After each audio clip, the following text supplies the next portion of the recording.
Yes, me. Yes. Everyone in the office has gone home. It's after 6. You shouldn't stay up here, Mr. Franck. What's the use of torturing yourself like this? I'm leaving here. You're leaving? Where are you going? Where? I don't know yet. I haven't decided. But Mr. Franck, you can't leave here. This is your home. Amsterdam is your home. Now that the war is over, there are things... I can't stay in Amsterdam either.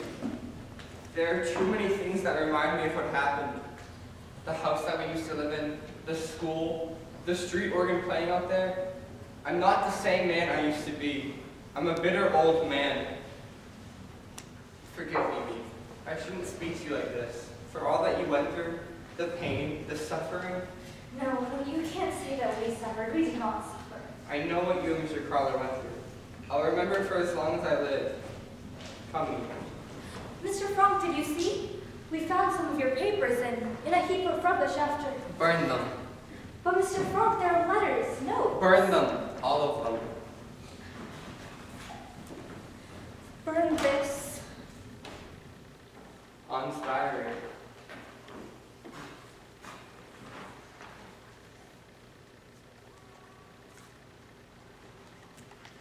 Monday, the 6th of July, 1942. 1942? Is it possible, me? Only 3 years ago? Dear Diary, since you and I are going to be great friends, I will start by telling you about myself. My name is Anne Franck. I am 13 years old. I was born in Germany the 12th of June, 1929. As my family is Jewish, we immigrated to Holland when Hitler came to power. My father started a business importing spice and herbs. Things went well for us until 1940. Then the war came, and the Dutch. Defeat, followed by the arrival of the Germans. Then things got very bad for the Jews. You could not do this, and you could not do that. They forced father out of his business. We had to wear yellow stars. I had to turn in my bike. I couldn't go to Dutch school anymore. I couldn't go to the movies, or ride in an automobile, or even on a streetcar, and a million other things. But somehow we children still managed to have fun. Yesterday, father told me we were going into hiding. Where, he wouldn't say. At 5 o'clock this morning, mother woke me and told me to hurry and get dressed. I was to put on as many clothes as I could. It would look too suspicious if we walked along carrying suitcases. It wasn't until we were on our way that I learned where we were going. Our hiding place was to be upstairs, in the building where father used to have his business. 3 other people were coming in with us, the Fondans and their son Peter. Father knew the Fondans, but we had never met them.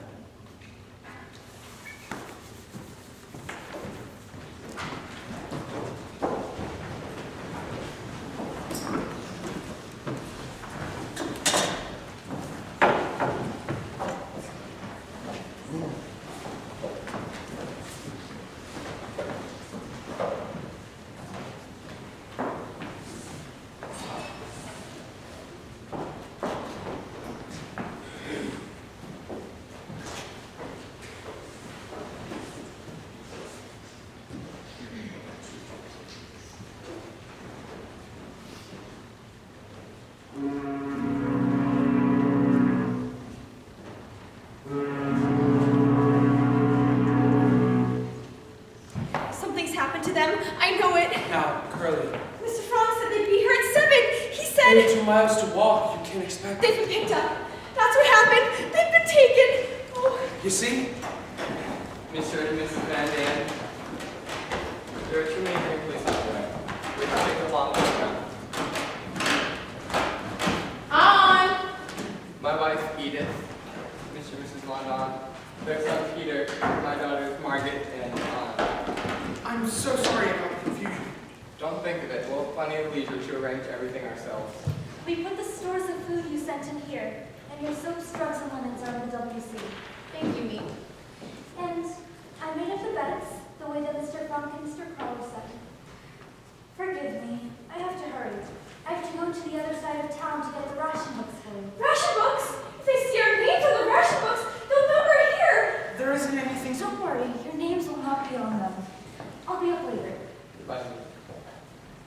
The ration books, they are illegal then. We've never done anything illegal before. We won't be living exactly according to regulations here. This isn't the black market, Mrs. Frank. This is what we call the white market, helping all of the hundreds and hundreds hiding out in Amsterdam.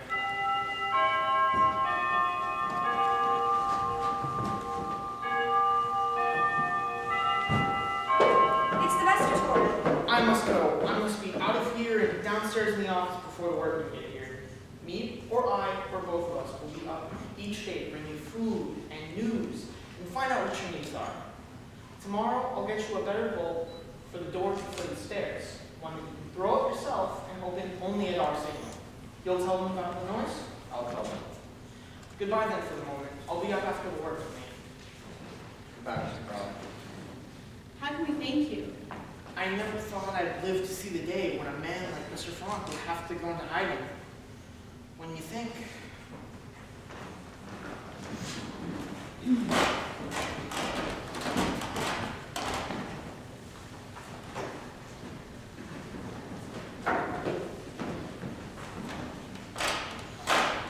What did he mean about the noise? First, let's take off some of these clothes. It's a wonder we weren't picked up. Petronello with a fur coat in July, and Peter's cat never went away. A cat? On! It's all right. I've got 3 more. Now about the noise. While the men are in the workrooms below, we must have complete silence. They come to work at about 8:30 in the morning and leave at about 5:30 in the afternoon. So to be completely safe, we must have silence from 8 a.m. until 6 p.m. So the noises up here can not only be heard in the workrooms, but in the offices as well. We must not move unless it is necessary, and if we are to do so, it must be in stocking feet. We cannot speak above a whisper, and we cannot run any water, and dare I say, use the WC. We cannot throw anything away that could show that anybody is living here, not even a potato pan. At night, we will burn all of our garbage, and that is how we must live until it is over, if we are to survive. Until it was over? After 6, we can move about and laugh and play games just as we would at home. Now, I think it'd be best if we all get settled into our rooms before 8. Mrs. Van Dam, you and your husband will be upstairs. I regret that there is no space for Peter, but he will be here, near us.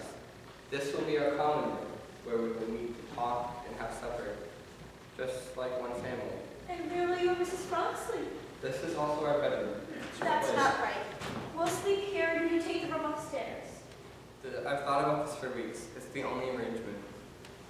Never, never can we thank you. If it hadn't been for Mr. Frank, I don't know what would have happened to us. You don't know how much your husband helped me when I first came to this country. Not knowing anybody, not being able to speak the language. I'll never be able to repay him for that. May I help you with your things? No.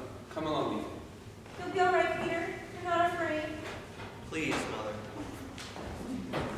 Now, Peter, I think you best if you go get some rest. You didn't close your eyes not once last night, nor you mine.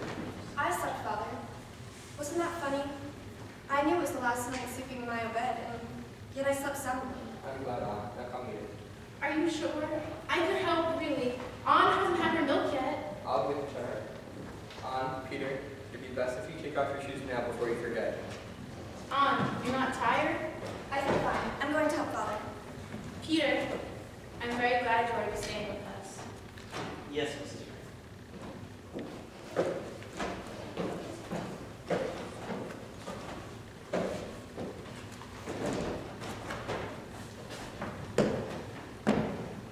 What's your cat's name? Moshi. Mooshy, mooshy, mooshy. I love cats. I have one. A darling little cat, but they made me leave her behind. I left some food and a note for the neighbors to take care of her.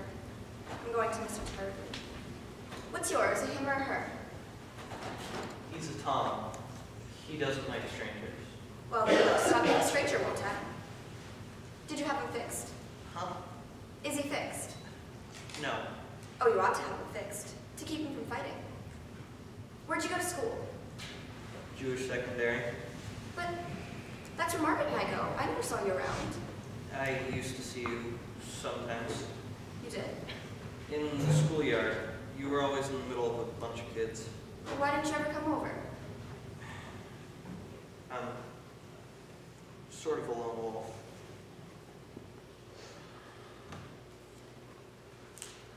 What are you doing? Taking it off. But you can't do that. They'll arrest you if you go out without your star. Who's going out? Of course. You're right. Of course we don't need them anymore. I wonder what our friends will think when we don't show up to school today. I didn't have any dates with anyone. Oh, I did. With Yogi this afternoon. We were supposed to go to her house to play ping-pong. Do you know Yogi Duvall? No. Yogi's my best friend. I wonder what she'll think when she telephones and there's no answer. Probably should go over to the house. I wonder what she'll think. We left everything as if we'd suddenly been called away. Breakfast dishes in the sink. Beds unmade.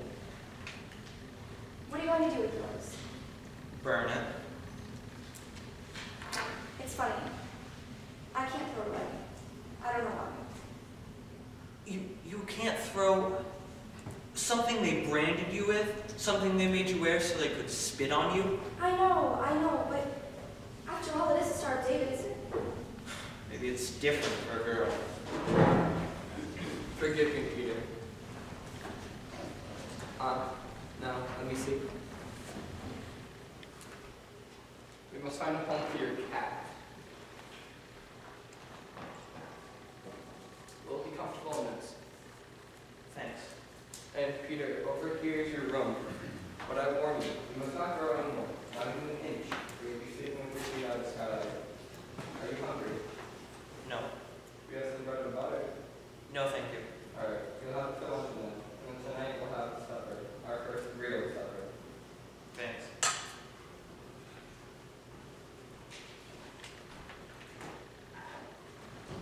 That's a nice boy, Peter. He's awfully shy, isn't he? You'll like him. I know.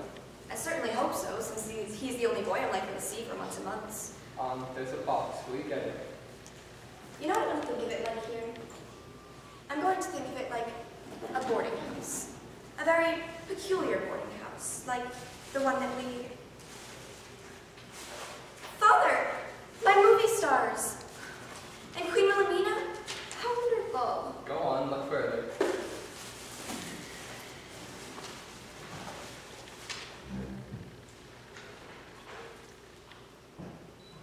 A diary! I've never had a diary. I've always longed for one. Pencil. I'm going down to the office to get a pencil. No! But there's no one in the building now. It doesn't matter. I don't want you to ever go beyond that door. Never? Not even at night after everyone's gone? Or on Sundays? Can't I go down to listen to the radio? I'm sorry, Aunt. You must never go beyond that door. It isn't safe. No, never. I see. I know it will be hard, but think of it like this. Here, there are no walls, no doors, no bolts to be put up on your mind. Meeple brings us books. We will study history, poetry, mythology. Here's your milk. As a matter of fact, between us, being here has certain advantages for you. For instance, remember those overshoes that Mother wanted you to wear? And how you said you would rather die than wear those overshoes? Well, while we're here, you won't have to wear those overshoes. And that jacket you inherited from Margaret, you won't have to wear that either. And the piano on the piano, you won't have to practice every day. I tell you, this is going to be a fine life for you. I thought I'd get some water for Mushi before.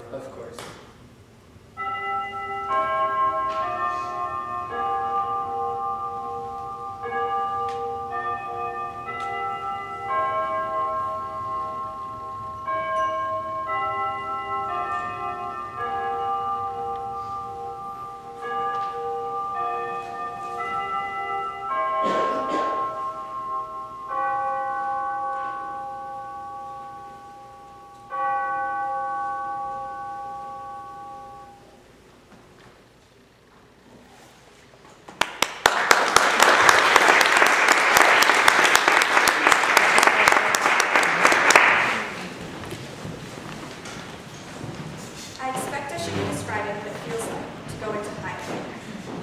But I really don't know yet myself. I only know it's funny never to be able to go outdoors, never to breathe fresh air, never to run and shout and jump. It's the silence in the night that frightens me most. Every time I hear a creak in the house or a step on the street outside, I'm sure they're coming for us. The days aren't so bad. At least we know that me and Mr. Crowler are down there below us in the office. Our protectors, we call them. I asked Father what would happen to them if the Nazis found out they were hiding us. Pim said that they would suffer the same fate that we would. Imagine, they know this, and yet when they come here, always cheerfully gay as if there was nothing in the world to bother them. Friday, the 21st of August, 1942. Today I'm going to tell you our general news. Mother is unbearable. She insists on treating me like a baby, which I loathe. Otherwise, things are going better.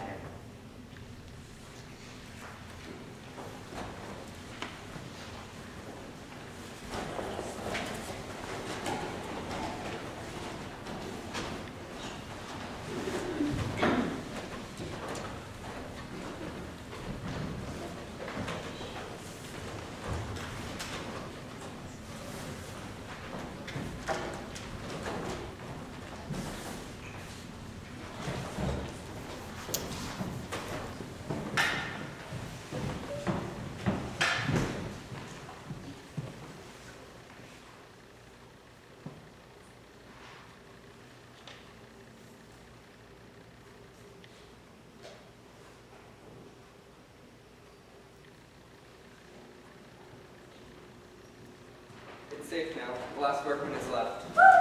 On! I'm first for the WC! Mr. Boston, school's over. Have you seen my shoes? Your shoes? You've taken them, haven't you? I don't know what you're talking about. You're going to be Sorry. Am I? On, dear!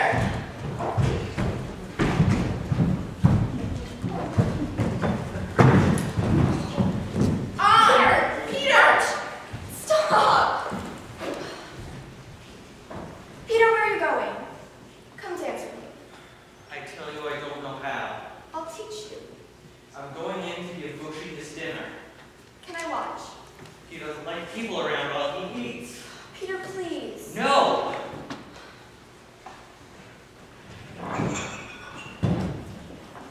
On, dear, I don't think you should play with Peter like that. It's not dignified. Who cares if it's dignified? I don't want to be dignified. You complain when I don't treat you like an adult, but when I do, you resent it. I only want to have some fun. Someone to laugh or clown with. After you've sat still all day and hardly moved, you've got to have some fun. He isn't used to girls. Give him a little time. Time? Isn't 2 months time? I could cry. Margaret, come dance with me. I don't think You know we're going to forget how to dance. When we get out of here, we won't remember a thing. Next. Where's Peter?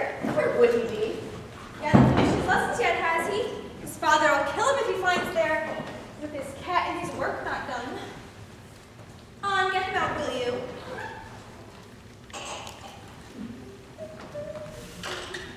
Peter!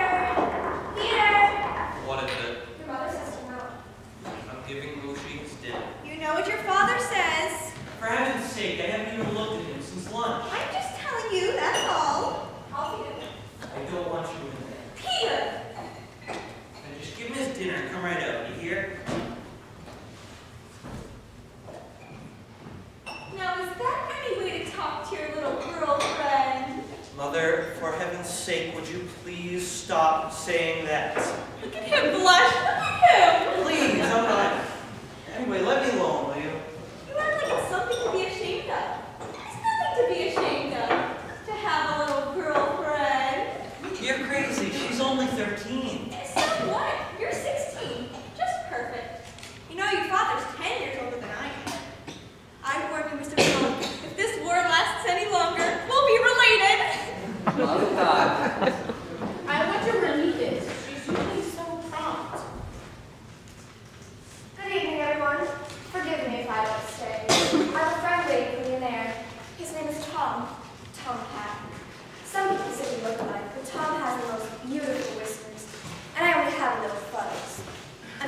All right, Mrs. Quack Quack. Peter! I heard about you. How you talk so much in class they called you Mrs. Quack Quack. How Mr. Smithers made you write a composition. Quack Quack, said Mrs. Quack Quack. Go on, tell them the rest. How it was so good that he rates the whole class and all his other classes. Quack Quack, Quack Quack Quack. You're the most intolerable, insufferable boy I've ever met. That's right, Martha. Give it to him.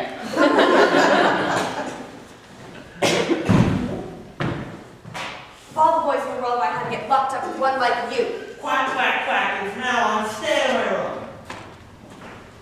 On, dear. Your hair. Are you feeling all right? Please, Mother. You don't have a fever, do you? No. On, don't do this. You know we can't call a doctor here ever. The best way to prevent an illness is to watch it carefully. Mother, this is perfectly absurd. Let me see your tongue. On, let me see your tongue. Otto, Listen to your mother, On. come on, open up. On, open up. Looks fine. Perhaps just an aspirin. Oh, don't give that child any more pills. I had to wait 15 minutes for her to come out of the WC this morning. I was washing my hair. I'm sure there's nothing the matter with our Aunt that a fight with her friend Yopi de Wall couldn't cure. Isn't that so, Aunt? You gonna come yet? The workman just left a little while ago. What's for dinner tonight? Beans. Ugh, not again. I know, poor Pootie. But that's all Meep has brought us. We are now in what is known as the beans cycle. Beans boiled, beans in casserole, beans with strings, beans without strings. I saw you in that playing with your cat. He just went in for a second to put his coat away. He's been out here the whole time doing his lessons. On, you did excellent in history. Very good in Latin. How about algebra? I have a confession to make. Up until now, I've kept ahead of you. But then today, you caught up. I believe the corrections from Margaret. Isn't algebra vile, Pim? Vile. Head it on. Excellent, excellent, excellent. You should have used the subjunctive here. Are you sure? I could have sworn. Mrs. Van Dam, may I try your coat? No, On. Oh, it's all right. But be very careful with it. My father gave me this coat the year before he died. He always bought the best that money could buy. Mrs. Van Dam, did you have a lot of boyfriends before you were married? On, that's a personal question. It's not courteous to ask personal questions. I don't mind. My house was always swarming around like bees. When I was around, we had... Oh, shut up. One year, we had this big house in Hilversum, and the bees were buzzing around like bees around a jam pot. And when I was 16, we were wearing our skirts much shorter back then. And I had good-looking legs. I still got them. I may not be as pretty as I was before, but I still got my legs. How about it, Mr. Frog? All right, we see them. I wasn't talking to you, I was talking to Mr. Frog. Mother, for heaven's sake. Oh, I embarrass you, do I? Well, I just hope the girl you marry has as good. My father used to worry about me with so many boys all being around. But you know what he told me? He used to say to me, if any of them get fresh, you tell them, remember, Mr. So-and-so, remember, I'm a lady. Remember, Mr. So-and-so, remember, I'm a lady. Look at you talking that way in front of her. Don't you know she writes all that down in her diary? So what if she does? I'm only telling the truth. Peter, would you move to the couch? Meet must have the radio on. Haven't you finished yet? No. You ought to be ashamed of yourself. All right. I'm a dunce. I'm a hopeless case. Why do I go on? Peter, you're not hopeless. Don't talk that way. You just haven't anyone to help you like the girls have. Maybe Mr. Fromm could help you? I'm sure that his father... No, I can't do anything with her. You can take it if you want. How about it, Mr. Peter? Make our classes co-educational? Oh, you're an angel, Mr. Fromm! An angel! I don't know why I didn't meet you before I met this one over there. Oh, come sit down, sit down. Now, Peter, you listen to Mr. Fromm. I think it'd be best if Peter won't go up to his room. Yes. Remember, Peter, listen to Mr. Fromm. Mr. Fromm is a highly educated man. Shh! I can hear a man's voice talking. Isn't it bad enough around here with everything sprawling all over the place? Maybe if you didn't smoke so much, you wouldn't be so bad-tempered. Am I smoking? Do you see me smoking? Oh, don't tell me you used up all those cigarettes. One package. Me brought me one package. Well, it's a filthy habit anyway. It's about time you broke it. Oh, stop it, please. You're smoking up all of our money. Don't you realize that? Will you just shut up? And what are you staring at? never seen a grown-up quarrel before. I thought only children quarreled. This isn't a quarrel, it's a discussion. And I never heard children so rude before. Rude. Bring me my knitting. And let's ask me for more string when she comes. I need more soap and airplanes. I'll make a list. Do you have any library books for me when she comes? It's a wonder Meep has a life of her own the way we order her around. Please, Meep, get me some starch. Meep, take out my hair and have it cut. Tell me the latest news, Meep. Did you know she was engaged? His name is Dirk, and Meep's afraid that the Nazis are going to ship him away to one of their German war camps. That's what they're doing with some of the young Dutchmen these days. They pick them up. Don't you get tired of talking? Suppose you just try shutting your mouth for 5 minutes. I'm here to finish the milk. Talk. I never heard such a child. Every day it's the same thing. What are you looking for? My pipe. Have you seen my pipe? What good's a pipe if you haven't got any tobacco? At least I have something to hold in my mouth. Margaret, have you seen my pipe?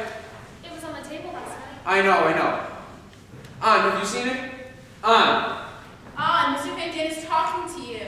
Am I allowed to talk now? One of the most aggravating. You know what the problem with you is? You've been spoiled. What you need is a good old-fashioned spanking. Remember, Mr. So-and-so. Remember, I'm the lady. Oh. Why aren't you so nice and quiet like your sister Margaret? Why do you have to show off all the time? Let me give you a little advice, Anne. Men don't like that kind of thing in a girl. Men like a girl who's quiet and domesticated and will keep his house clean for him and cook and sew. I cut my throat first. I'd open my veins. I'm going to be marvelous. I'm going to Paris. To Paris? study music and art. Yeah. I'm going to be a famous dancer or singer or something wonderful. No! What you've done! You clumsy little fool! My beautiful fur coat! My father gave me! I'm so sorry. Oh, what do you care? So go on, ruin it! Do you know how much this coat costs? Oh, I'm very, very sorry. I'd just kill you for this! I'd just kill you! No, leave here. The supper. Come back. You mustn't behave in that way. It was an accident. Anyone can have an accident. I don't mean that. I mean the answering back. There are guests. We are living under terrible tension here. We must be courteous to them always. You don't see Margaret fighting back, do you? She's always courteous to them. Be like Margaret. And have them walk all over me the way they do her? No thanks. I'm not worried about anyone walking all over you. I'm worried about you walking all over them. I don't know what happens to you, Anne. You're so wild, so self-willed. If I ever talk to my mother... Things aren't like that anymore. Yes, mother. No, mother. Anything you say, mother. I've got to fight things out for myself. Make something of myself. You don't see Margaret fighting, do you? Margaret. That's all I ever hear. How wonderful Margaret is. Why aren't you more like Margaret? Come on, Anne. Everything she does is right, everything I do is wrong. I'm the goat around here. You're all against me, and you worst of all. Come on, Margaret. Let's put the soup on the stove. If anyone cares to eat, will you bring the bread out here too? I don't know how much longer I can go living like this. Anything I say, Anne flies at me. You know, Aunt, in another hour or two, she'll be out here laughing and dancing. And your father, I told him this wouldn't work. But no, he owed it to them. This was proof just that I'm right. All this fighting, all this bickering. Every time I hear that sound, my heart stops. It's me. Father, I've got my list. Meep's here. Thank you, Margaret. Has everyone his list? Here it is. Is it beef? Yes, Father just has a letter. Glass, I'll have some cigarettes. And I can't tell you how unhappy I am with this on Anne's coat. Anne should never have touched it. It'll be fine. Is there anything I can do? Mr. Crowler! How are you, Mr. Collins? This is a surprise. When Mr. Crowler comes, the sun begins to shine. Beef is coming tonight? Not tonight. Would you like a cup of tea? Or perhaps better, stay for dinner? No, thank you. Mr. Cross says that there's something that needs to talk to us about, something that needs an immediate decision. What is it? Usually, when I come up here, I try to bring you some bit of good news. What's the use of telling you the bad news when there's nothing you can do about it? But today, something's happened. Dirk, Meep's Dirk, came to me just now. He says he has a Jewish friend living near him, a dentist. He begged me, could I do anything for this man? Could I find him a hiding place? So I've come to you all. I know it's a terrible thing of asking you, but could you take me home? Of course. It'll only be for a night or two, until I find some other place. This happened so suddenly, I had nowhere to turn. Where is he? Downstairs in the office. Good, bring him up. His name is Dushel. Jan Dushel. Dushel. I think I know him. I'll get it. Forgive me. I should have consulted with you before, but I knew you'd feel as I did. There's no need for you to consult with anyone. This is your place. I just feel there's limited food as it is. To bring in another person, It's only for a few days. We can stretch the food for a little. you want to make a bet? I think it's fine that he stayed with us, but Otto, where are we going to put him? Where? He could sleep in my bed. I could sleep on the floor. I wouldn't mind. That's kind of you, Peter, but you're too small, even for you. I have a much better idea. How about I come down here with you and Mother, and Margaret can take Peter's room, and Peter can take our room. No, Margaret mustn't sleep in that room, nor you on. Well, she's caught some rats in there. Peter's brave. He doesn't mind. How about this? How about I come in here with you and Mother, and Mr. Dushel can take my bed? That's right. We could do that. No, no. Margaret will come down here with Father and I, and you and Mr. Douche will sleep in your room. Margaret, get the things? Why Margaret? Why can't I come down? Because it's not right for Margaret. Please, just don't argue. On, you don't mind sharing your room with Mr. Dushel, do you? Of course not. Good. Edith, where's your cognac? It's over here, but Otto, I was saving it for an illness. I just think it's a better time to use it. Peter, could you grab me 5 glasses? What's happening? What's going on? Someone's moving in with us. In here? You're joking. It's only for a night. Until Mr. Collins can find me somewhere different. Yeah.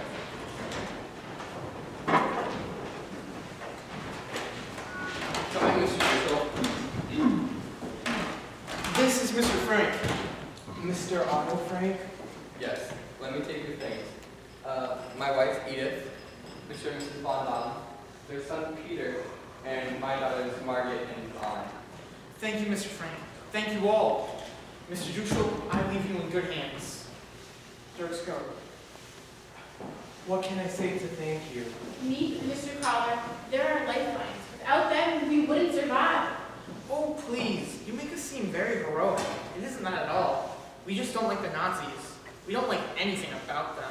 I know. No one's going to tell us about what to do with our damn Jews. Pay no attention to Mr. Frank. I'll be up tomorrow to see how they treat you. Don't bother to come down after me. Peter will hold the door, won't you, Peter? Yes, sir. Don't worry, Peter. I'll do it. Good night, everyone. Good night, Mr. Collins. Good night, Mr. Caller. Please, Mr. Douche, sit down.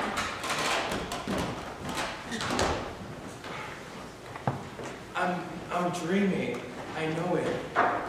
Mr. Otto Frank here? You're not in Switzerland then. A woman told me she'd been to your house. Everything was in disorder. Dishes in the sink. She found an address scribbled on a piece of paper in the wastebasket. An address in Zurich. She said you must have escaped there. Father put that there purposely, just so people would think that there had been. And you've been here all this time? All this time, ever since July. Father, the address you left word, people really believe we escaped to Switzerland. I'm glad, Anne. Now let's all have a toast to welcome Mr. Dushel. We are very honored to have you here with us. So, Mr. Douche, welcome.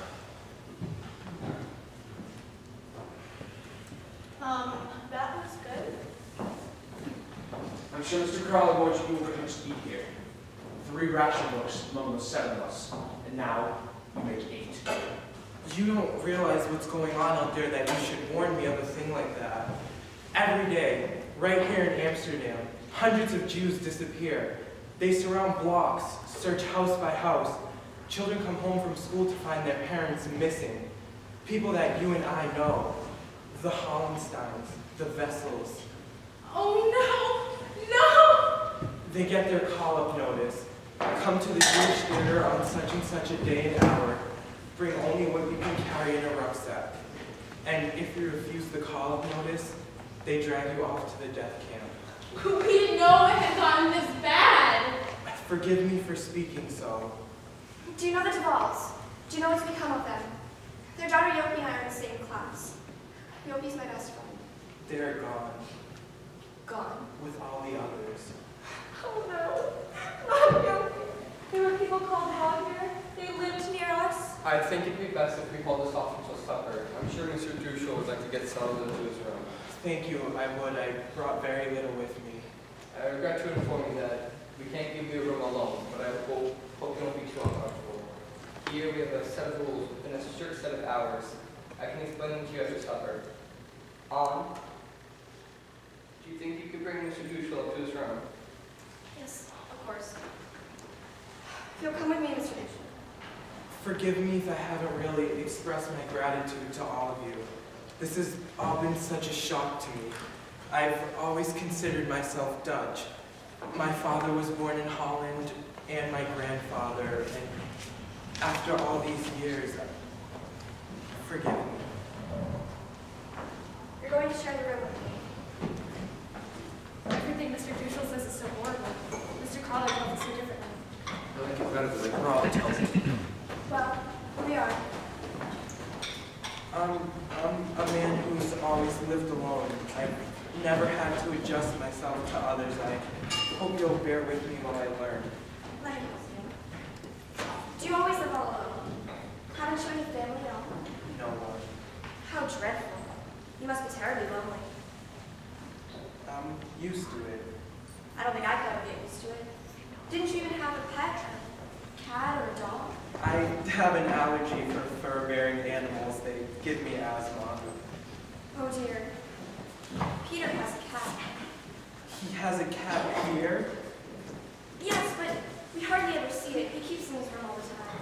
I'm sure it'll be all right. I hope so. That's Margaret's bed, where you'll sleep. I sleep on the bed here. The best part about this room, you can look out and see a bit of the street and the canal. There's a houseboat, you can see the end of it. A bargeman lives there with his family. They have a new baby and he's just beginning to learn to walk, and I'm terribly afraid he's going to fall into the canal someday. I watch him. Your father spoke of a schedule. Oh, yes. Mostly about the times that we have to be quiet. And times for the WC. You can use it now if you like. No, thank you. I suppose you think it's awful, my talking about such a thing, but you don't understand how important it can get to be, especially when you're frightened. About this room, the way Margaret and I did it, she had it to herself in the afternoon for reading, studying, lessons, you know, and I had it to myself in the mornings. Would that be all right with you? Not at my best in the mornings. All right, you have it in the mornings then. I'll take it in the afternoon. And tell me, when you're in here, where am I? Down there with all the people? Yes. I see. We have supper at 6:30. Well, then if you'll excuse me, I like to lie down a few minutes before eating. I find it helps with the digestion. Of course. I hope I'm not going to be too much of a bother to you. I seem to be able to get everybody's backs up.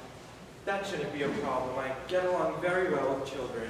All my patients bring their children to me because of how well I get along with them. Thank you. Thank you, Mr. Marshall.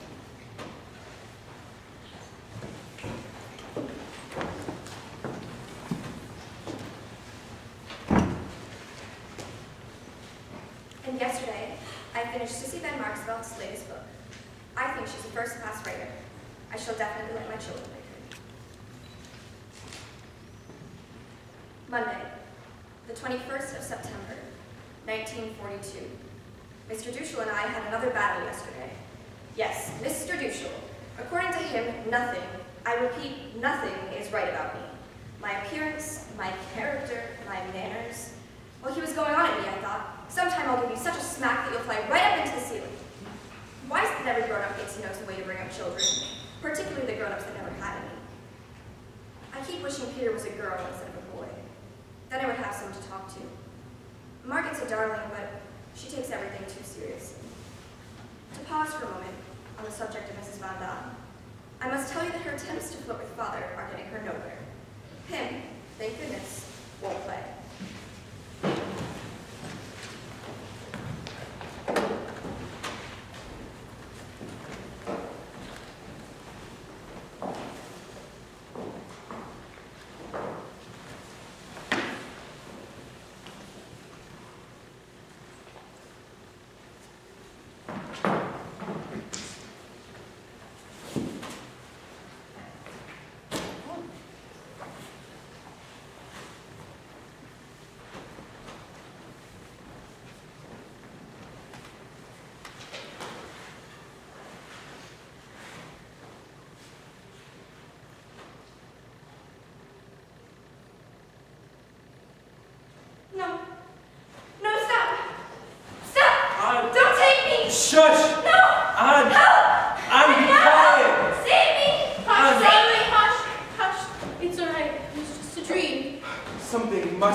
yelling like that? What if someone was walking by off the street?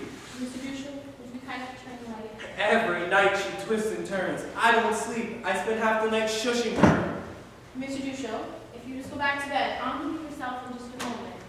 Isn't that right, sir? Thank you, but I'm going to the WC, the only place that's quiet in here.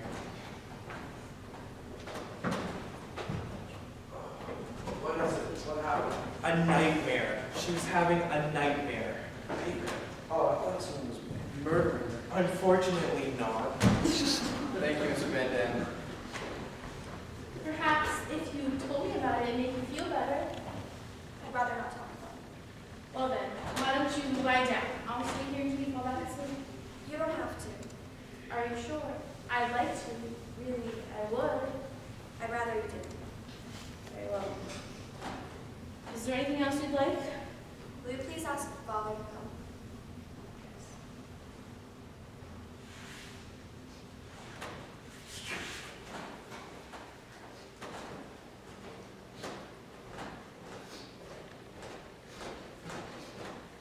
Edith.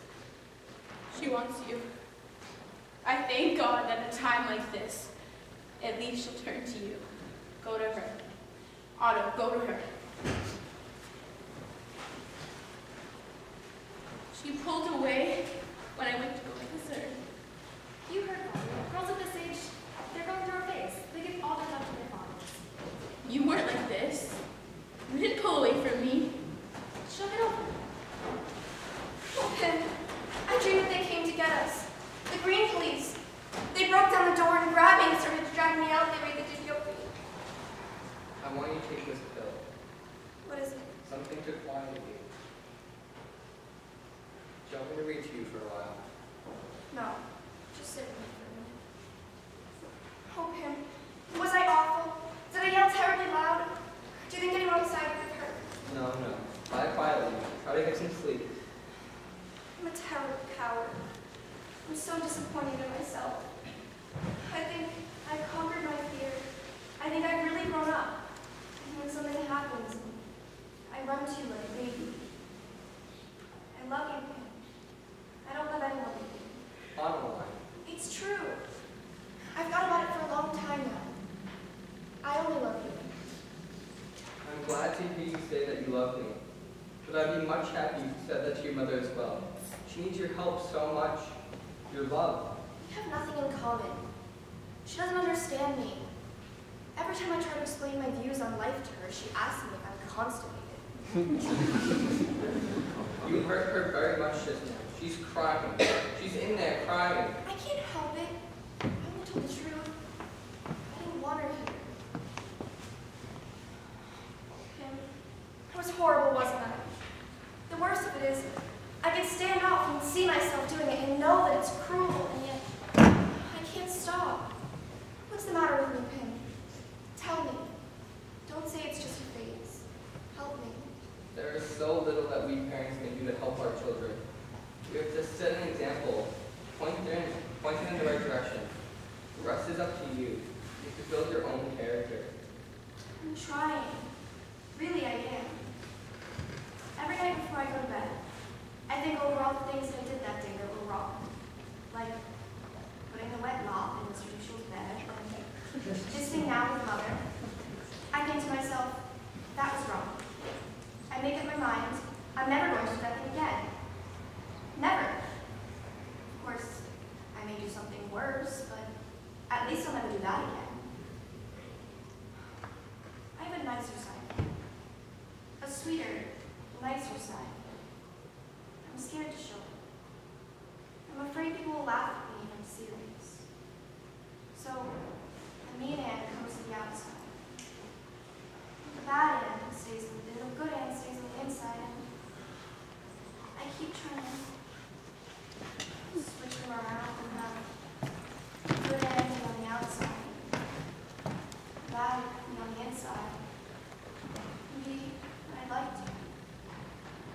I might be.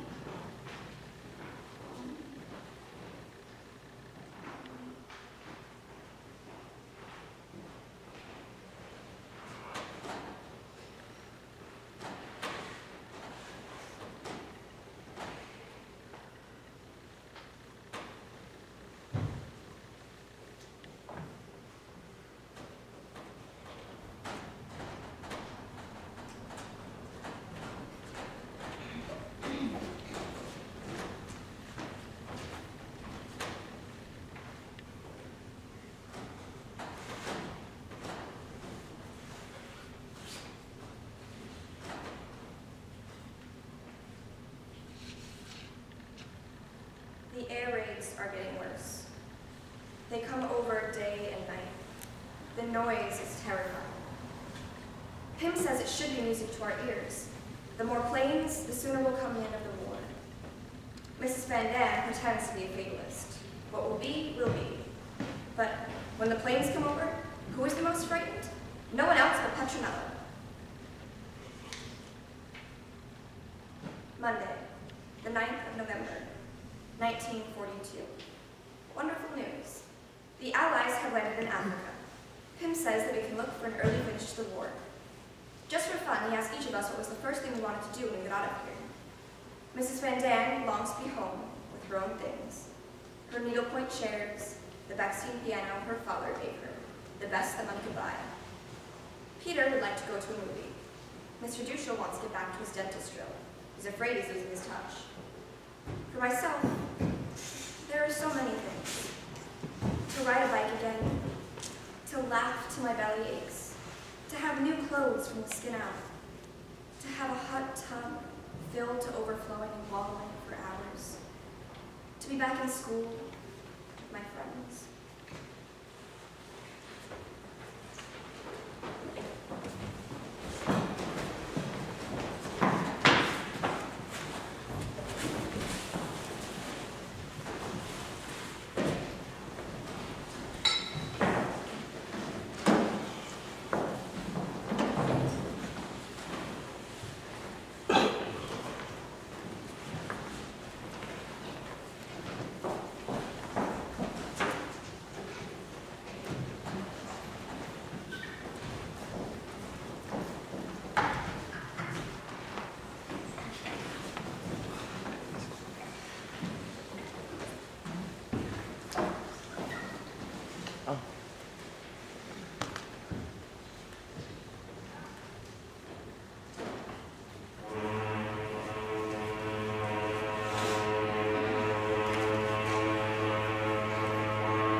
Adonai, Eloheinu, Melech, Haolam, Asher, Kedeshanu, Vital, Vitzivanu, Lahat Ner, Shel, Hanukkah. We kindle this Hanukkah light to remind us of the great and wonderful deeds wrought through the zeal which God placed in the hearts of the heroic Maccabees 2,000 years ago. They fought against indifference, against tyranny and oppression, and restored our faithful temple to us. May these lights remind us that we shall turn to God when this time without help. Amen. Amen. Baruch atah Adonai Eloheinu melech haolam shehakyanu kiyamanu v'hiyanu b'azman hazeh. Amen. Amen. Oh, that was very moving. It's over yet. Sit down, sit down. There's lots more. Songs, presents. Presents? Not this year, unfortunately. But everyone gives presents on Hanukkah. Everyone. Like our St. Nicholas Day. No, not like St. Nicholas Day. What kind of Jew are you that you don't even know what Hanukkah is? My favorite are the candles. 1, as we have here tonight. 2, the second night. 3, the third. So you have 8 burning candles. And there's 8 burning candles. It's truly beautiful. And the potato pancakes. Oh, don't talk about them. Oh, I make the best latkes you've ever tasted. Invite us next year in your home. God willing. My favorite parts of the presents. 8 days of presents. And each day it got better and better. I think us being here last night is present enough. No, it isn't. I got something. What is it? Presents. Presents?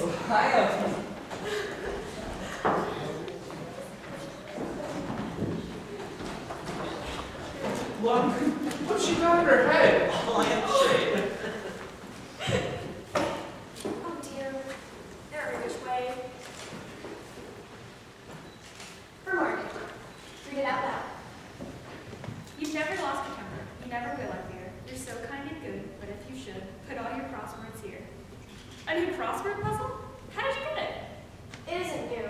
It's one that you've done. But I worked it all out, and if you wait a little and forget, you can do it all over again. I love it. You'd never know it wasn't new. Mrs. Van Dyne. Oh, I feel awful. I haven't anything This for is anyone. all on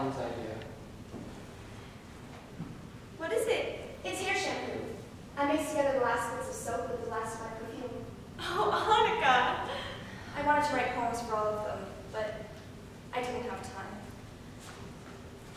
Yours, Mr. Henneman, is really something. Something you want more than anything. Look, a cigarette! A cigarette! Let me see. Oh, light it, Pootie, light it. Pim's found some old pipe tobacco in the pocket lining his coat, and we made it. Or rather, Pim did.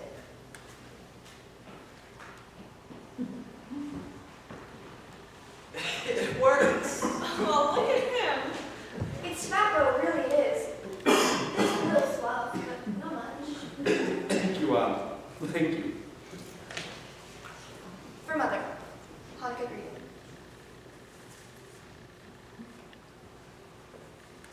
Here's an IOU that I promised to pay. 10 hours of doing whatever you say, signed on from.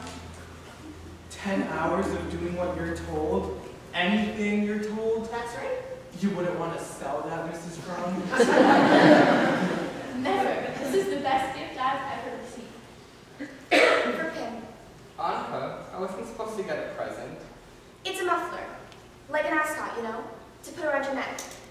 I knitted it out of odds and ends every night after I went to bed. I'm afraid it looks better in the dark. It's fine.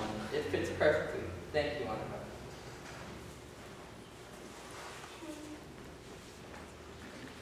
For Mushi.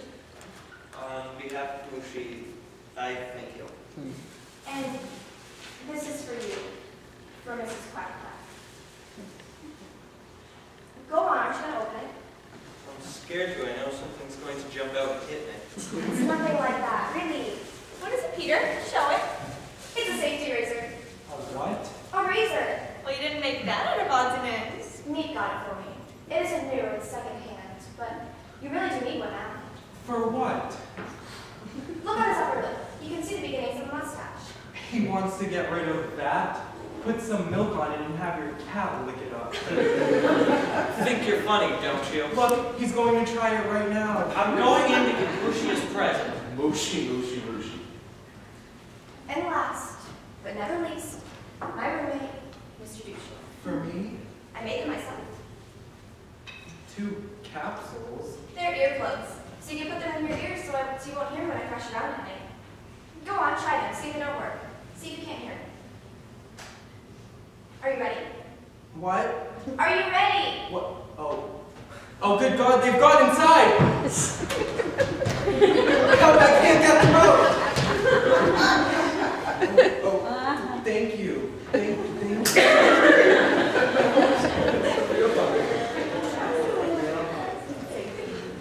And now, Father, let's have the song.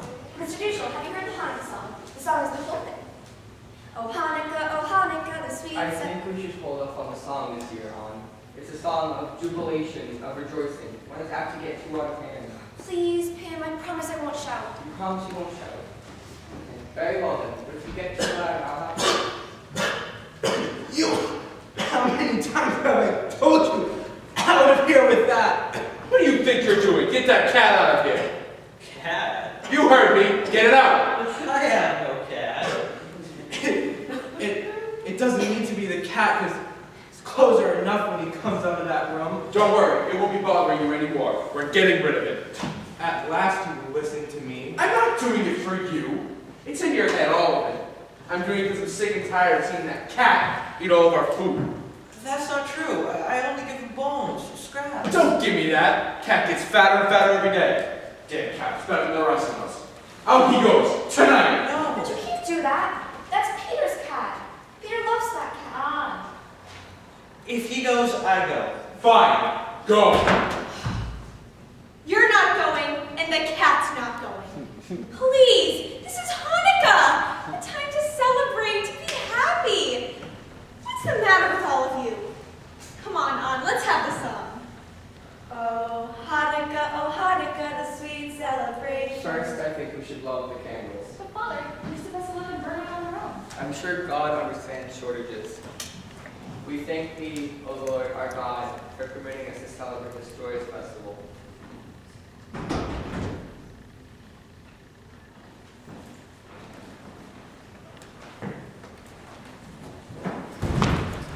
God almighty. Did you hear anything? No, I think they've gone. It's the Green Police. They found us. If they found us, they'd be up here by now. No, I know it's the Green Police. They've got to get help. They'll be back. Or it's a Gestapo looking for papers. Or a thief looking for money. We've got to do something. There isn't anything you can do. Just wait. Quick, get water. No! No one is going to run water. If they found us, they found us. Get the water. I'm going down. Father, don't go down. It could be a trap.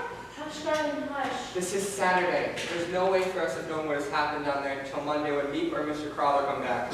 I'm going down. Please, go. Shush. Shush. Hootie, go get our money. I heard you could buy the Green Police. You have so much ahead. Keep still. Somebody go get Father. Go after Father, please. I'll go. Haven't you done enough? Mr. Madden, please. Go Just after Father. be quiet. Shema, Israel, Adonai, Eloheinu, Adonai, Echad. Baruch, Shem, Bo, Kut, Le'olam, Va'ed.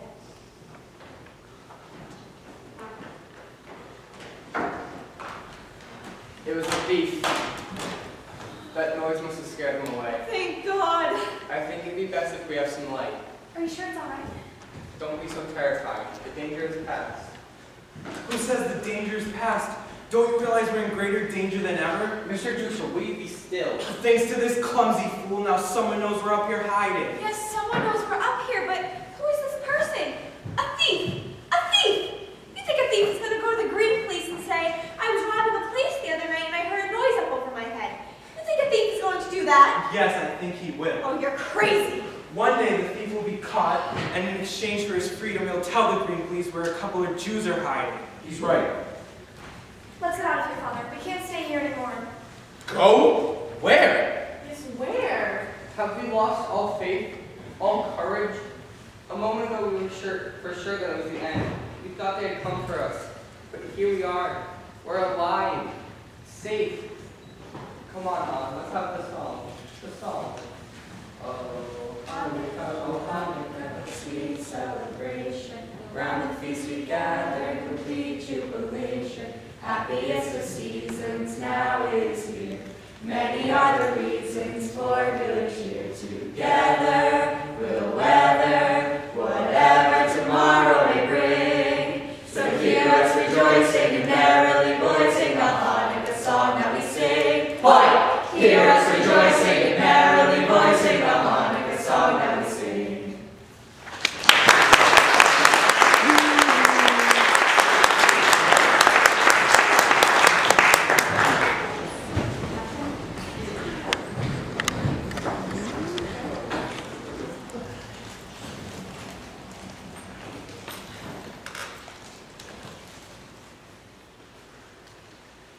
Saturday, the 1st of January, 1944. Another new year has begun, and we find ourselves still in our hiding place. We have been here now for 1 year, 5 months, and 25 days. It seems that our life is at a standstill. We are all a little thinner. The Van Dan's discussions are as violent as ever. Mother still does not understand me, but then I don't understand her either. There's one great change, however, a change in myself. I read somewhere that girls of my age don't feel quite certain of themselves, that they become quiet within and begin to think of the miracle that is taking place in their bodies. I think that what is happening to me is so wonderful. Not only what can be seen, but what is taking place inside. Each time it has happened, I have a feeling that I have a sweet secret. And in spite of my pain, I long for the time when I shall feel that secret with me again.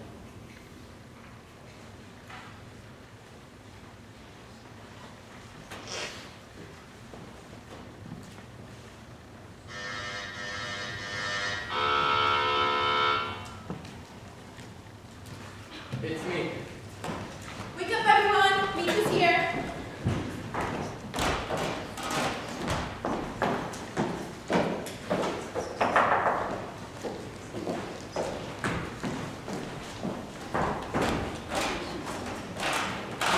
Meet Mr. Crawler. What a wonderful surprise! We came to bring you New Year's greetings. You should have at least one day off to yourselves. Don't say that. It's so wonderful to see them. I can smell the wind and cold on your clothes. Here you are.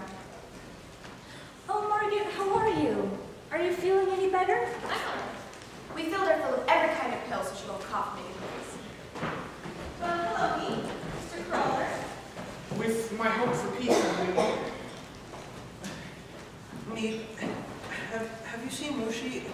Have you seen him anywhere around? I'm sorry, Peter. I asked everyone in the neighborhood, had they seen a great cat? But they said no. Here, look what Meat has brought for us. A cake! A cake? I'll grab the knife. Meepa, you shouldn't have done that. You must have used all your sugar rations for weeks. It's been ages since I even saw a cake. Not since you brought us one last year. Oh, don't you remember? I'll never forget because it said peace in 1943 on it. Peace in 1944. Well, it has to come sometime, you know. Hello, Mr. Dusha. How are you? Here's the knife you get. Now, how many of us are there? None No of you. thanks. Please, you must. No, really, I have to go soon. Good. That leaves 7 of us. 8, it's the same number as it always is. I left Margaret out. I take it she won't eat later. Why wouldn't she? I think it won't harm her. All right, I just didn't want to start coughing again, that's all. And please, Mrs. Frank should cut the cake. Well, it isn't Mrs. Frank's cake, is it, me? It's for all of us. Mrs. Frank just divides things better. What are you trying to say? Don't I always give everyone exactly the same? Don't I? Just forget it, Curly. No, I want an answer. Don't I? Yes, everybody gets exactly the same.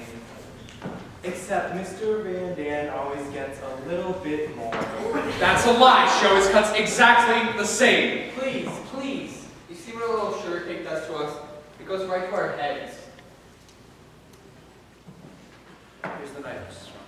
Thank you. Are you sure you won't have some? No, really, I have to go in a minute. Maybe when she went back to our house. They say that cats sometimes. Do you ever get over there? I mean, do you suppose you could? I'll try, Peter. The first minute I get, I'll try. But I'm afraid with him gone a week. Make up your mind. Already someone's had a nice big dinner of that cat. This is delicious, meat. Dirk's luck if a girl can bake like this. Dirk's taking me to a party tonight. How heavenly. Remember now what everyone's wearing and what you eat everything so you can come and tell us tomorrow. I will give you full words. Goodbye, everybody. Just a minute, Meat.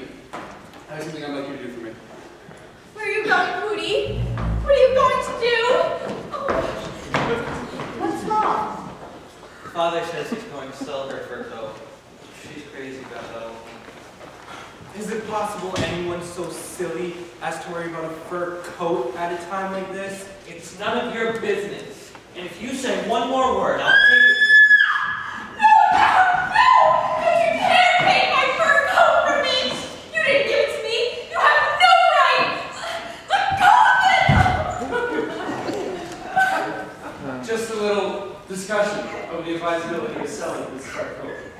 I keep trying to tell Mrs. Van Dam that it's not wise to keep such an item like this, or there are people outside as it's desperate need the building. Do you think you can sell it for us?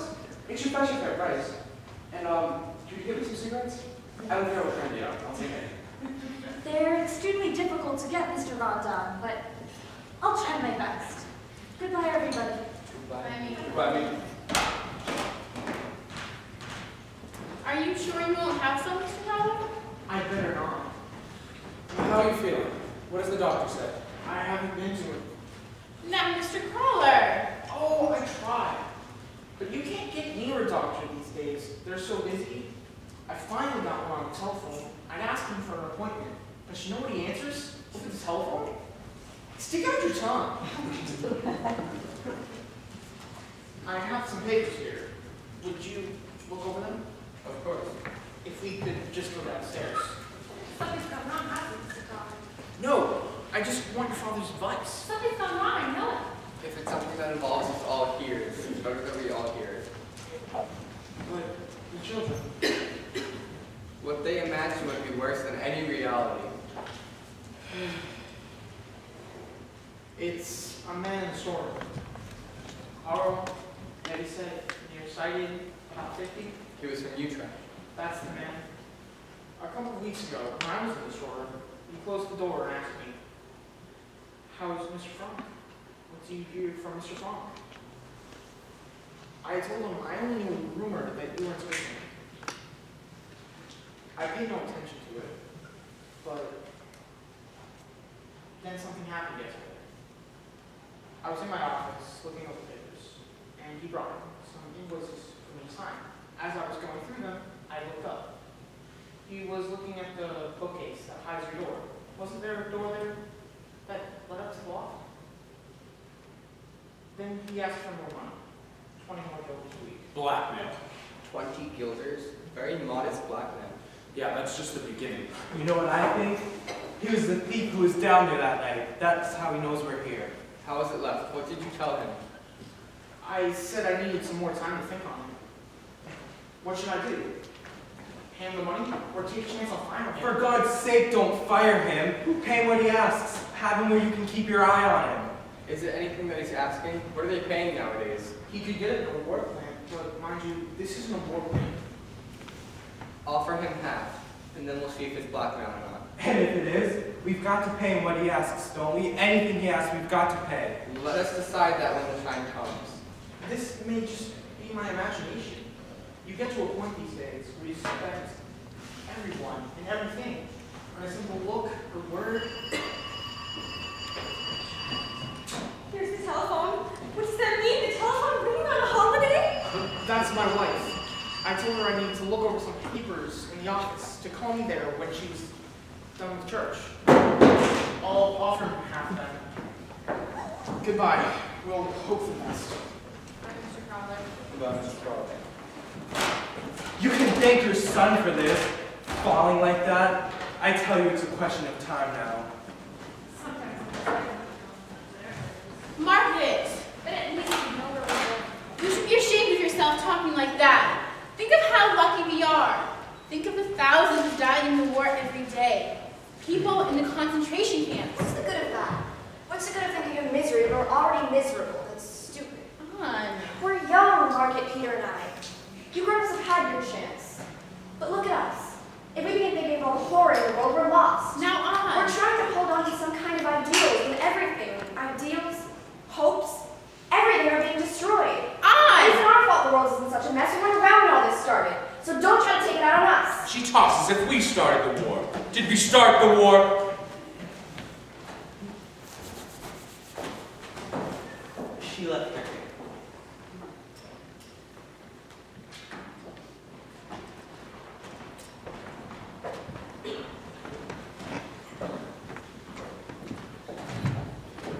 You, left us.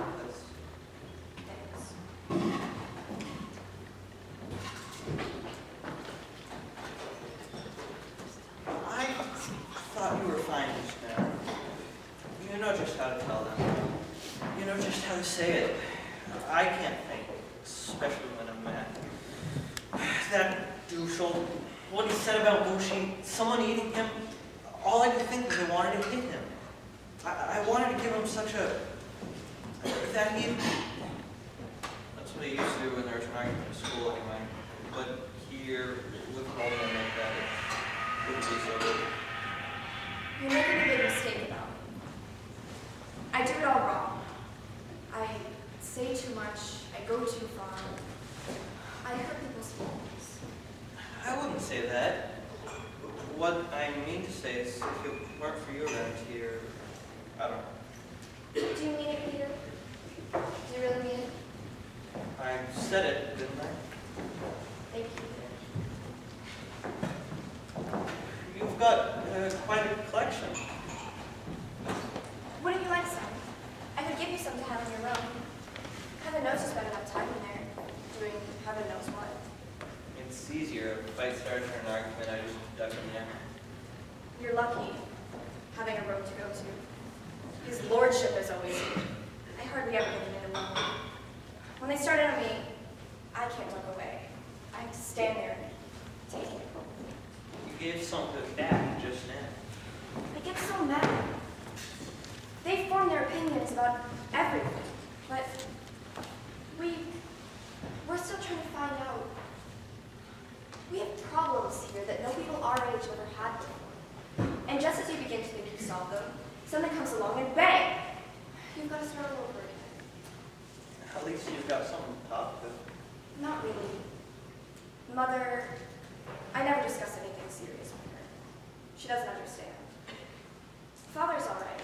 I can talk about anything with him. Anything but one thing. Mother. He simply won't talk about her. I don't think he can really be intimate with anybody if he holds something back. Do you? I think your father's fine. Oh, he is, Peter, he is. He's the only one that's ever given me the feeling that I have any sense. But, anyway, nothing can take place at school and friends your own age or near your age. Can it? I suppose you miss your friends and all. It isn't just... Isn't it funny, you and I? Here we've been seeing each other for every minute for almost a year and a half, and this is the first time we've ever really talked. It helps, having someone to talk to. It helps let off steam. If you ever need to let off any steam, you can come to my room. You'll have to be careful how you say that. I can get up an awful lot of steam. It's all right with me. Do you mean it, Peter? I said it, didn't I?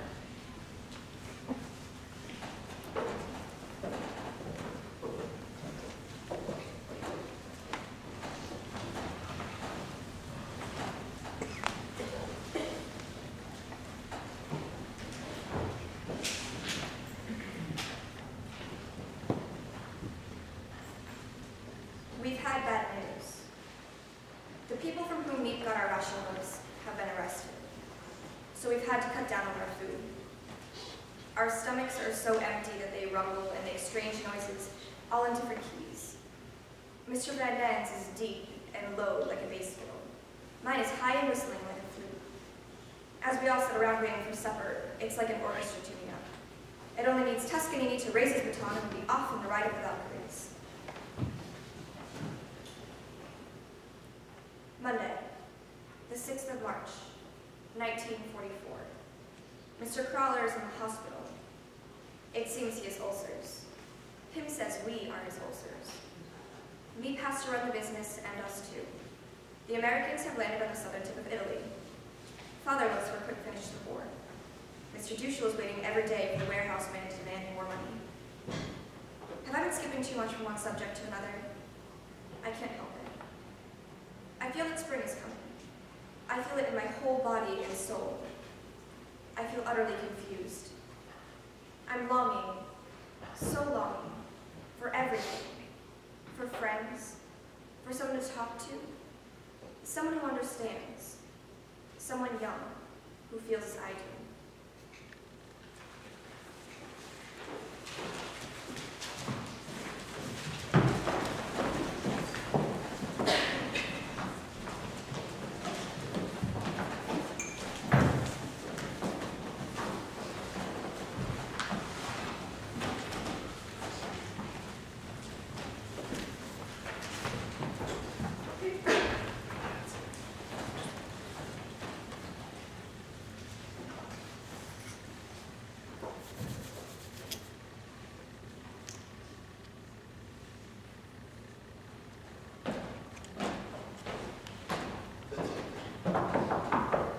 Mr. Duschel, I'm not dressed yet.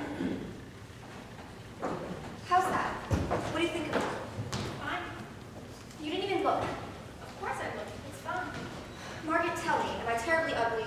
Stop it, Fishman. No. Tell me. No. You've got nice eyes and a lot of animation and... A little vague, aren't you? May I come in? Come in, Mother. Mr. Duschel's impatient. Heavens. He takes the room for himself the entire day. You're not going in again to say Peter, are you, tonight? That is my intention. You've been spending an awful lot of time there lately. I went in there exactly twice. Once to get the dictionary, and again 3/4 an hour before supper. Well, may I ask this much of you? Please, do not shut the door when you go in there. You sound like Mrs. Van Dam. I don't mean to suggest anything. I just wish you wouldn't expose yourself to criticism. Give Mrs. Van Dam an opportunity to be unpleasant. Mrs. Van Dam doesn't need an opportunity to be unpleasant. We're all unhinged here because of Mr. Crowley. This is just one more thing. I'm sorry, Mother, but I'm going to see Peter. I'm not going to let Petronella Van Dam ruin our friendship.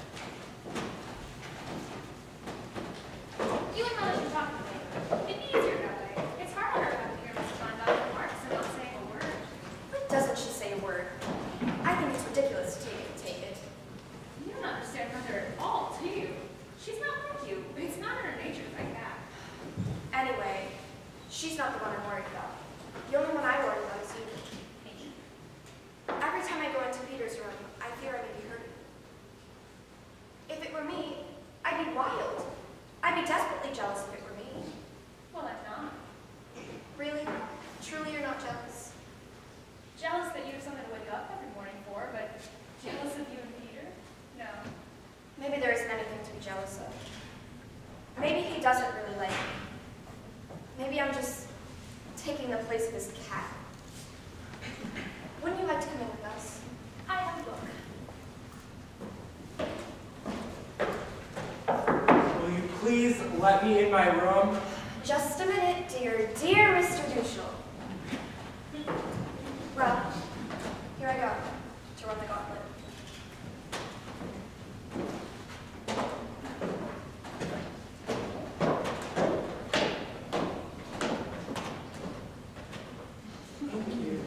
My God, look at her. I don't know what good it is to have a son when I never even see him. He wouldn't care if I killed myself. Just a minute. I'd like to have a few words with my son, if you don't mind. Peter, I don't want you staying up till all hours of the night tonight. You're a growing boy. You need to get your rest. You hear? Don't worry. I'm going to bed promptly at 9. Isn't that right, Ann? Yes, mother. May we go now? Are you asking me? I didn't know I had anything to say about it. Listen for the chimes, Ann. In my day, it was the boys who called on the girls. You know how young people like to feel as if they have secrets. They feel as if Peter's room's the only place they can talk. Talk? That's not what they called it when I was younger. Aren't they awful? Aren't they terrible? Treating us as if we're still in nursery. Don't let it bother you. It doesn't bother me. I suppose we can't blame them. They think back to what they were like at our age. They don't understand how much more advanced we are. When I think of some of the wonderful discussions that we've had. Oh, I forgot. I was going to bring you some more pictures. Oh, these are fine. Thanks. I remember when I got that. I won it. I bet you'll get me 5 ice cream cones. We used to have them in the times. We'd finish up with ice cream at the Delphi or the Oasis, where Jews were allowed. There'd always be lots of boys. We'd laugh and joke. Sometime I'd like to go back to it for a few days or maybe a week. But after that, I'm sure I'd be bored to death. I think more seriously about life. I want to be a journalist or something. I love to write. What do you want to do? I thought I could go off someplace, work on a farm or something. Some job that doesn't take much training. You shouldn't talk like that. You've got the most awful inferiority complex. I know I'm not smart. That isn't true. You're better than I am in dozens of things, like arithmetic and algebra. Well, you're a million times better than I am in algebra. You like Margaret, don't you? Right from the start, you liked her. Liked her much better. Oh, I don't know. It's all right. Everyone feels that way. Margaret's so good. She's sweet and bright and beautiful. I'm not. I wouldn't say that. Oh, it's all right. I know quite well about beauty. I never have been. Never shall. That's not true at all. I think you're pretty. That isn't true. And another thing, you've changed from at first. I have. I used to think you were awful noisy. And what do you think now, Peter? How have I changed? Well, you're quieter. I'm glad how much you speak. I never said that. I bet when you get out of here, you won't ever think of me again. When you get back with your friends, you'll think, now what did I ever see in that Mrs. Quackline? I don't have any friends. Well, Peter, of course you have. Everyone has friends. Not me. I get along all right without them. Does that mean you can get along all right without me? I consider myself to be your friend. No, if they were all like you, it would be different. Peter, did you ever kiss a girl? Yes, once.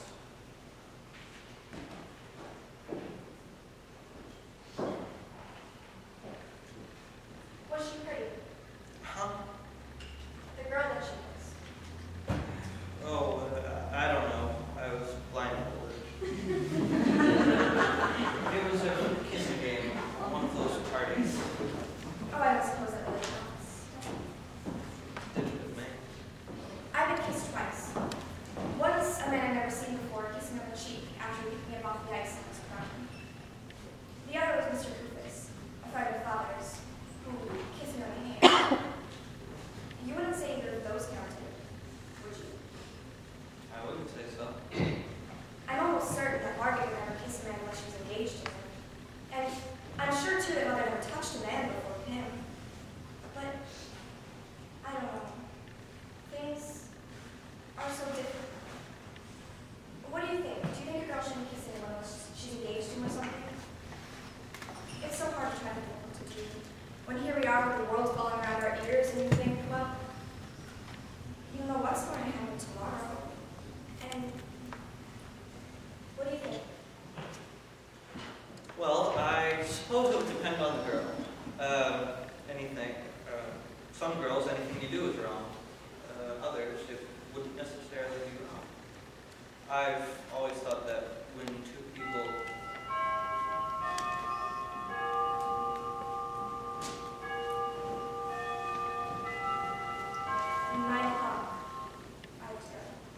That's right. Good night. You won't let them stop you from coming? No. Sometime when I do my diary, there's lots in it that I'd like to talk over with you. There's a lot of What kind of thing? I wouldn't want you to see all of it. I used to think you were nothing, the way you used to think of me. Did you change your mind about me the way I changed my mind about you? Well, listen.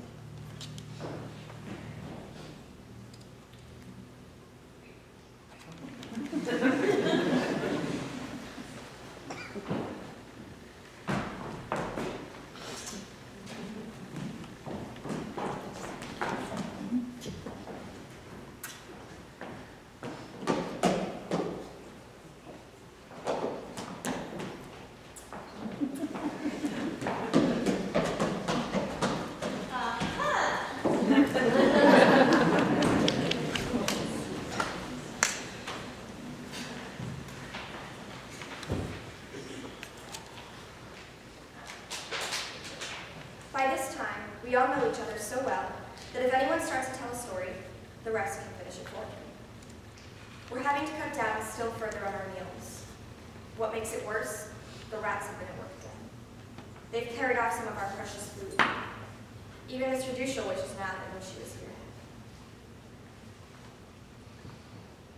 Thursday, the 20th of April, 1944. Invasion fever is mounting every day. Meade tells us that people outside talk of nothing else. For myself, life has become much more pleasant. I often go to Peter's room after supper. Oh, don't think I'm in love, because I'm not. But it does make life more bearable to have someone with whom you can exchange views. No more so. P.S. I must be honest.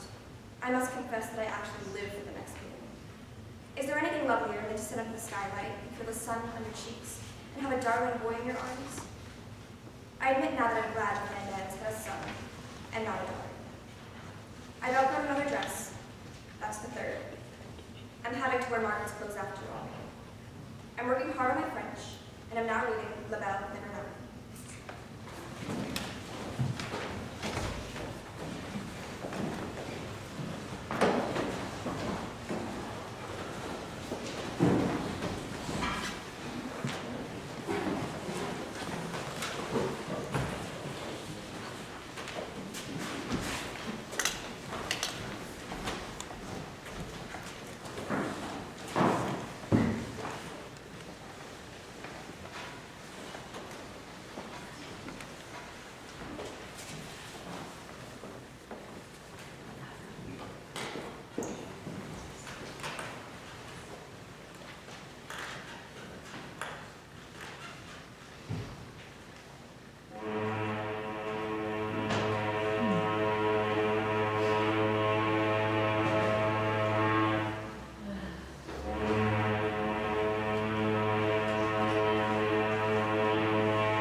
but it was you. Mr. Van Dam, how could you? I'm hungry. You're hungry? We're all of us hungry. We get thinner and thinner every day. I've heard your own son Peter moan in his sleep because he's so hungry. And yet you come down here. You come down here and sell food. Food that should go to the children. He needs more. He's a big man. And you're no better. You're a mother. And then you sacrifice your child to this. Edith! Don't think I haven't seen you, saving the choicest bits for him, day after day. And I've held my tongue, but not any longer, not after this. I want him out. I want him out now. Edith. What do you mean? Exactly that. Pack your things and go. You cannot mean what you're saying. You're speaking out of anger. No, I mean it. Please, we'll all go to our rooms and think about what has just happened, and then we'll talk about it later. No, I don't want to talk. I want them to leave. You mean you throw us out on the streets? There are other hiding places. A cellar, a closet, I know, but we don't have any more money for any of those. I'll give you money. I'll give it out of my own pocket, gladly. Mr. Franck, you said you'd never forget what Cody did for you when you came to Amsterdam. You said If my husband owed you anything, he's repaid it to you over and over. I don't know who you are. I've never seen you like this before. I should have spoken out long ago. Can't be nice to some people. you would have had enough food for all of us if you hadn't come in here. We don't need the Nazis to destroy us. We're destroying ourselves. Give this to me. She'll find you a place to stay. Mother, you're not putting Peter out. Peter hasn't done anything. Oh, of course not. When I mean children, I mean Peter too. I would have to go if Father goes. Father? He doesn't know what it means to be a father. He's no father to you. I couldn't. I wouldn't feel right. Very well. No, Peter, no. I don't care about the food. They can have mine. I don't want it. Only don't put them out. It'll be daylight soon. They'll be caught. They can stay here until we find a place to stay. But under one condition. You must never come down here again where we keep the food. We will cook the food down here and divide it equally. And you can take it up there to him.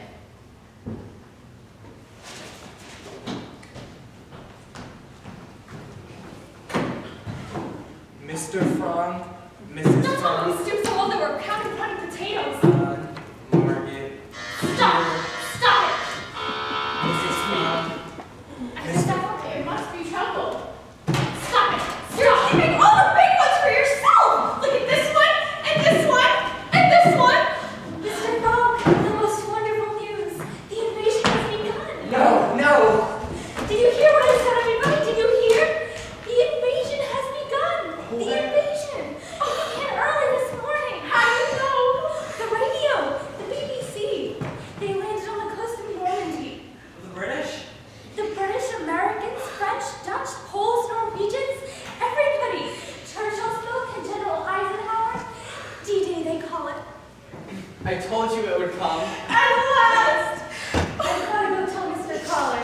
This will be better than any blood transfusion. What part of Normandy did they say? Normandy, that's all I know. But I'll be up in a minute, I hear more. Didn't I tell you? Didn't I tell you? What happened, Hootie? I'm so ashamed. For God's sake. It doesn't matter now. Didn't you hear what Meep said? The invasion has begun. We're going to be liberated. This is a time to celebrate. To steal food from children. We've all done things we're ashamed of.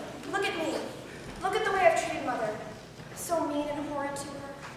No, No, no. really, I was awful. Not like me. No one is as bad as me. Here, schnapps, l'chaim. Edith. To think of the things that I said No, you're right. to our friends, to our guests. Stop it! You're spoiling the whole invasion!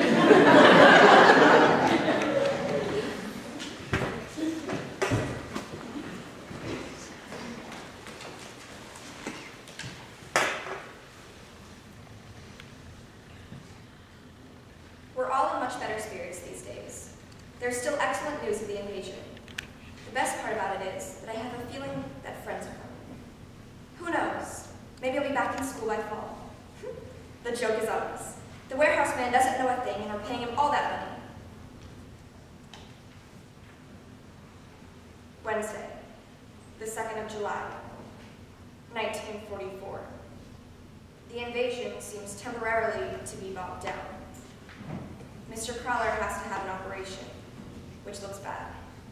The Gestapo have found the radio that was stolen. Mr. Duschel says they'll trace it back and back to the thief, and then it's just a matter of time till they get to us. Everyone is low. Even poor Pim can't raise their spirits. I've often been downcast myself, but never in despair. I can shake off everything if I write. But, and that is the great question, will I ever be able to write well? I want to so much. I want to go on living even after my death. Another birthday has gone by, so now I am 15. Already I know what I want. I have a goal, an opinion.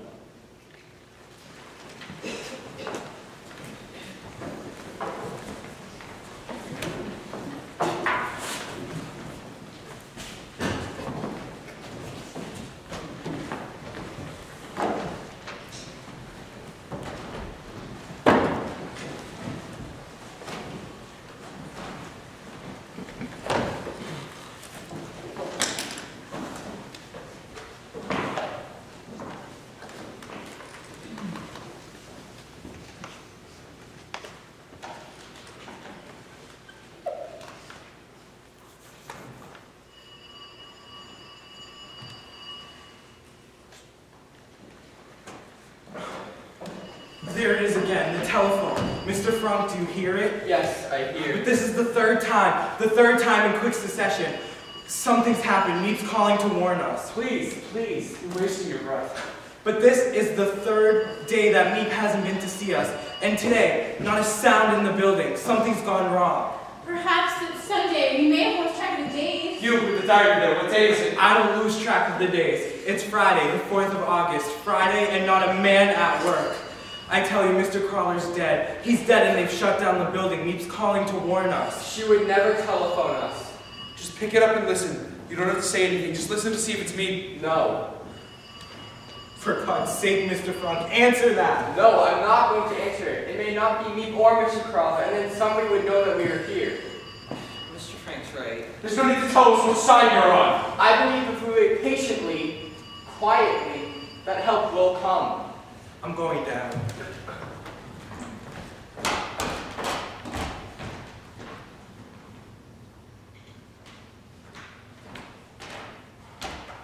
Too late. So we just wait here until we die? I can't stand it! I'll kill myself! I'll kill myself! Oh, stop it, please. You know what? I think you want me to die!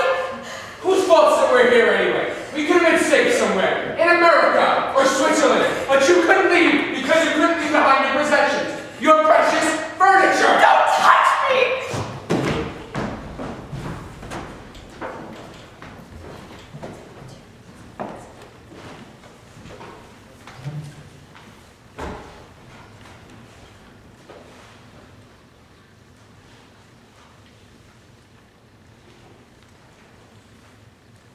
Look here. The sky. Isn't it lovely? Aren't the clouds beautiful? You know what I like to do when I don't think I can stand being cooped up in here for one more minute? I think of myself. I think myself on a walk in the park with the pale leaves with the violets and the daffodils and the crocuses grew down the slopes. You know the best part about thinking yourself out? You can have any way you like. You can have the roses and the violets and the chrysanthemums all bloom at the same time. It's funny. I used to take it all for granted. And now I've gone crazy with everything to do with nature. Haven't you? I've just gone crazy. I think something doesn't happen soon. If we don't get out of here, I can't stand much more of it. I wish you had a religion, Peter. No thanks, not mine. Oh, I don't mean you have to be orthodox or believe in heaven and hell and purgatory and things. Just some religion. Just believe in something.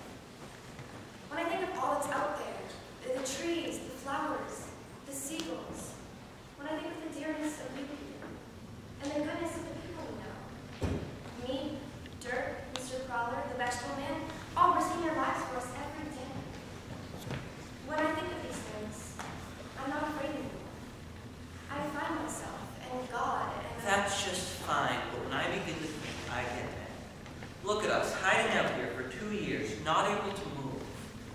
Trapped here like... And all for what? We aren't the only people that have had to suffer. There have always been people that have had to. Sometimes one race, sometimes another, and yet... That doesn't make me feel any better. I know, it's terrible. Trying to have any kind of faith when people are doing such horrible... But you know what I sometimes think? I think the world will be going through a phase. The way I was with Mother. It'll pass. Maybe not for hundreds of years, but someday. In spite of everything, I still believe that people are really good. I want to see something now, not 1,000 years from now. Peter, if only you look at it as part of a great pattern, that we're just a little minute in life. Look at us, going on at each other like a couple of stupid grown-ups. Look at the sky. Isn't it lovely? Someday, when we're outside again,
For the past 2 years, we've lived here in fear, and now we can live in hope. Aufmachen, Narren! Aufmachen! Schnell! Schnell! Mach dich schnell, verdammte Schweinerei!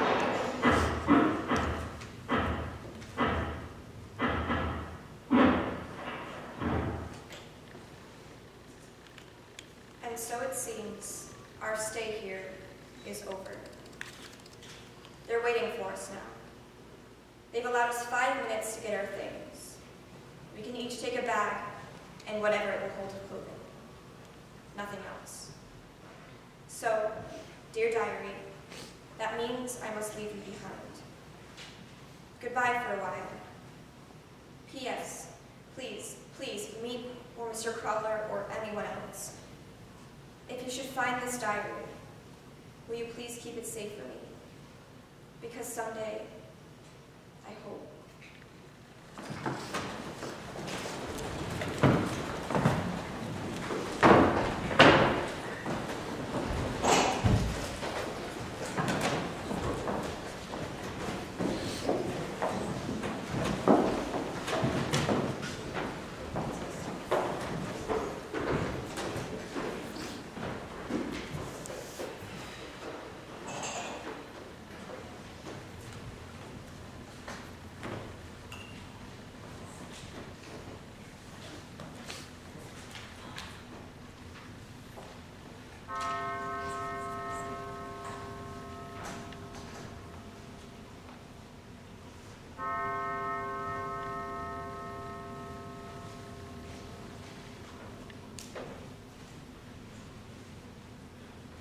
no more.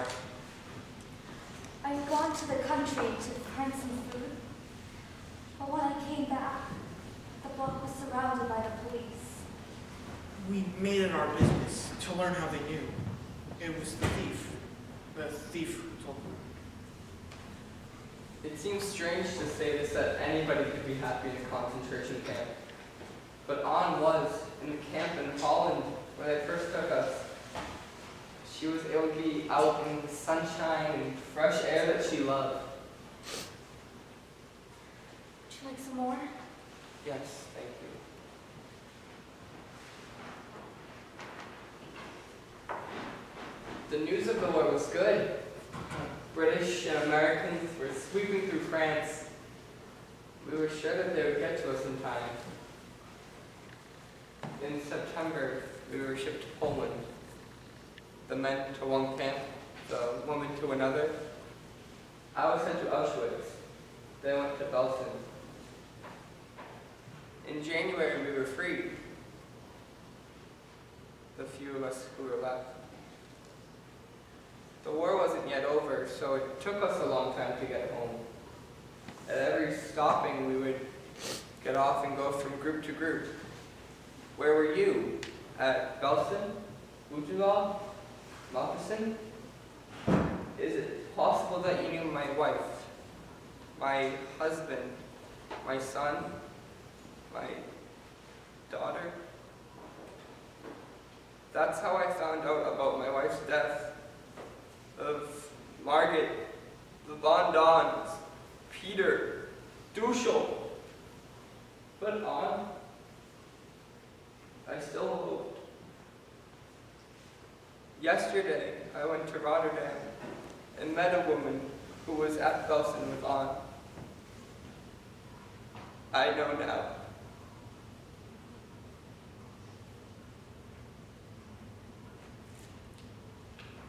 In spite of everything, I still believe that people are really good at heart.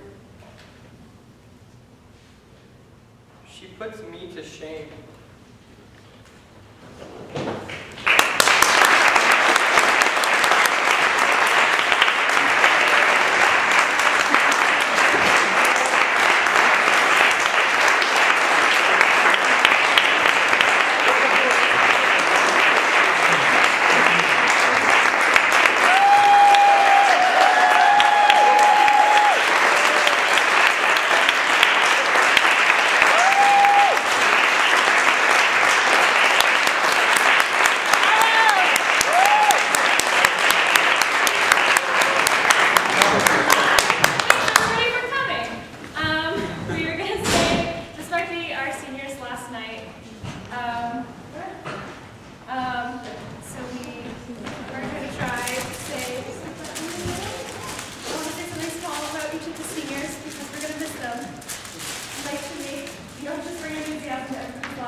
Especially in the clubs, and we love you.